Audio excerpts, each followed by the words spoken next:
1980களில் தமிழ் சினிமாவின் முன்னணி நாயகியாக ரசிகர்களுடைய மனதில் இடம் பிடித்த நடிகை நளினி, மறைந்த நடிகர் முரளி குறித்து பகிர்ந்திருக்கக்கூடிய ஒரு உருக்கமான நினைவுகள் தற்பொழுது சமூக வலைதளங்களில் வைரலாகி வருது.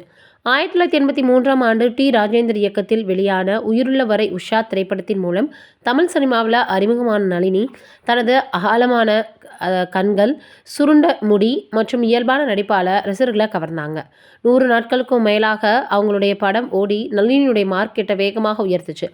தொடர்ந்து 100வது நாள், வீட்டுக்கு ஒரு கண்ணகி, 24 மணி நேரம், பிள்ளை நிலா, பாலைவன ரோஜா, யார் அப்படின்ற படங்கள் நளினி அவர்கள் நடித்தபடி அமைதி, அச்சம், காதல், கோபம், வலி அப்படின்னு அவங்களுடைய எல்லா உணர்ச்சிகளையுமே திரைத்துறையில் வெளிக்கொண்டு வந்தது. அவங்களுக்குன்னு ஒரு தனி இடத்தை உருவாக்குச்சு.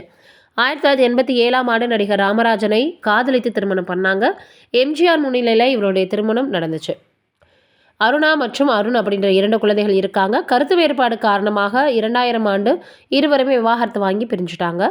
திரைப்படங்களில் மட்டும் இல்லாமல் கிருஷ்ணதாசி, சின்ன பாப்பா பெரிய பாப்பா, கோலங்கள், கல்யாண பரிசு, மோதலும் காதலும் போன்ற சின்னத்திரை தொடர்கள்லையுமே நடித்தாங்க.